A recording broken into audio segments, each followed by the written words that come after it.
Hello everyone, কেমন আছেন? আমি ভালো আছি। আজকে আপনাদের সঙ্গে শেয়ার করছি সরু চাকলি।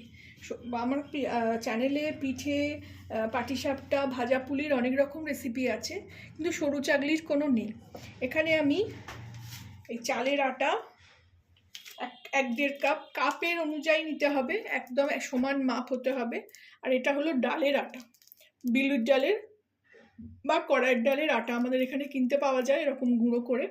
তো সেটাই আনিয়েছি, সেটা দিয়েই করছি। তো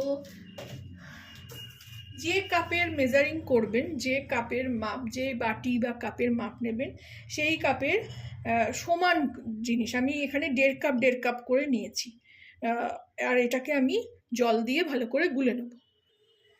এই যে জল নিয়ে নিয়েছি, এতে একটু মৌরি দিয়েছি, একটু নুনও দিয়েছি।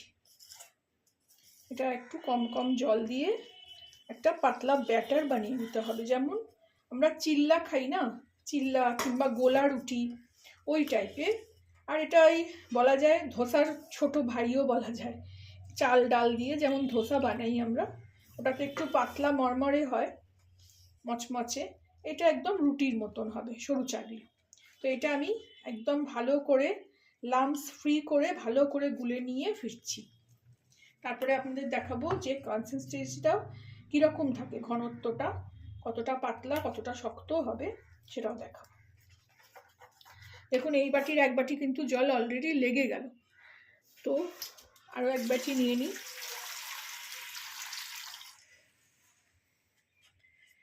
নিয়ে আর একটু জল দিয়ে দিলাম, দিয়ে এটাকে ভালো করে গুলে নেব। গুলে নিয়ে ফিরছি। এই দেখুন এখানে গোলা হয়ে গেছে, এটা একদম কোনো গুটলি নেই, কোনো লাম্পস নেই, এইরকম। এই যে খুব মোটাও না, খুব পাতলাও জলের মতন। এবার এটা এখানে তাওয়া বসিয়ে দিয়েছি। তাওয়াতে এবারে এই যে আমি এদিকে বেগুনের এরকম ডাঁটি নিয়ে নিয়েছি। আর এটা কোথায়, ব্রাশটা কোথায় আছে খুঁজে পাচ্ছিলাম না। বেগুন যেহেতু এনেছি, বাজার করেছিলাম, তো বেগুনের ডাঁটি দিয়েই করব। এই যে এখানে এইভাবে একটু তেল নিয়ে এরকমভাবে ব্রাশ করে দিলাম বেগুনের মোটাটা দিয়ে। আর এদিকে আমি এটা একটা বড় হাতা হলে ভালো হতো, বড় হাতাটা কোথায় রেখেছি, এটারই 2-3 হাতা করে আমি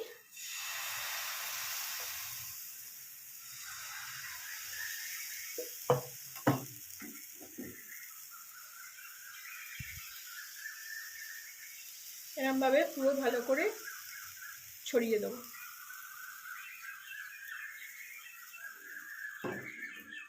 যাতে ব্যাটারটা মধ্যিখানে এক জায়গায় না থাকে। এই যে পুরোটা ছড়িয়ে দিলাম। এবার কম আছে একটু ঢাকা দিয়ে দেবো, আজ থেকে নিজে নিজেই উঠে আসবে। ফিরে আসলাম, দেখি খুলি এটা। এই দেখুন কাছ থেকে দেখছেন ছেড়ে যাচ্ছে কেমন। এই যে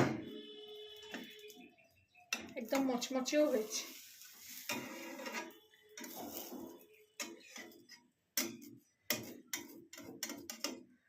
এগুলো ননস্টিকের তাওয়াতেই আসলেই ভালো হয়। আর একটু হোক, একটু আঁচটা বাড়িয়ে দিই।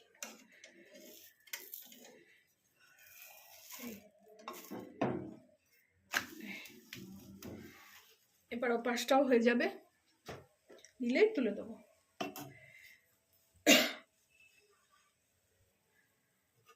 এই দেখুন এপাশটাও একবার উল্টে দেখাই।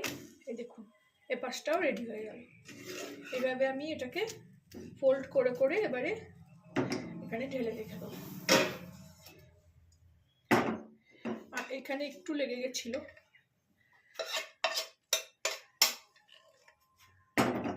আঁচটাকে আবার কমিয়ে দেবো। এই দেখুন পাট করে একদম রুটির মতন।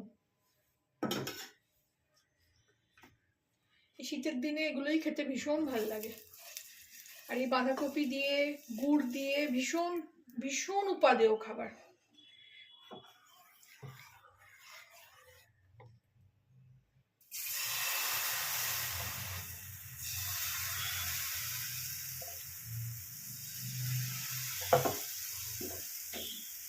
এরকমভাবে একদম সুন্দর করে ফেলিয়ে নেবো একদম।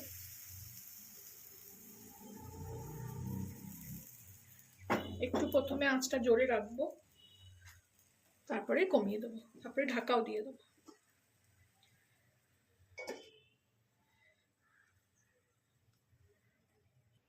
ফিরে আসলাম, একটু জোর করে দিই আঁচটাকে। এবার এটাকেও এই দেখুন সুন্দর উঠে আসছে, এটাকেও জোর আছে খানিকক্ষণ হতে দেবো। এবার এটাও উল্টাবো, জোর আছে 2 মিনিট রাখলাম। এই দেখুন এটাও হয়ে গেল। এইভাবে আপনারাও বানাবেন সরু চাকলি, শীতের দিনেই এগুলো ভাল লাগে। গরমকালে দাঁড়িয়ে থেকে এসব করা মানে ঘাম মুছবো না এসব করব, তখন বুঝতে পারি না, মানে করতেই পারবো না এসব জিনিস। এটাকেও ঢেলে রাখি।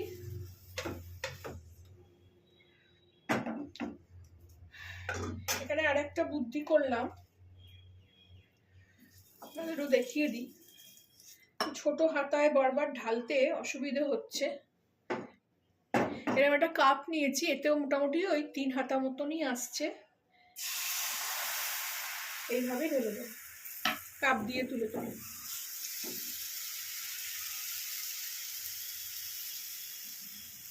আপনারাও এইভাবে বানাবেন, খাবেন, জানাবেন আমাকে কেমন লাগলো আমি যেভাবে শেয়ার করলাম। ভালো লাগলে আমার চ্যানেলটাকে একটা লাইক, শেয়ার অ্যান্ড সাবস্ক্রাইব করে দেবেন। এই যে আমার সরু চাকলি রেডি হয়ে গেল।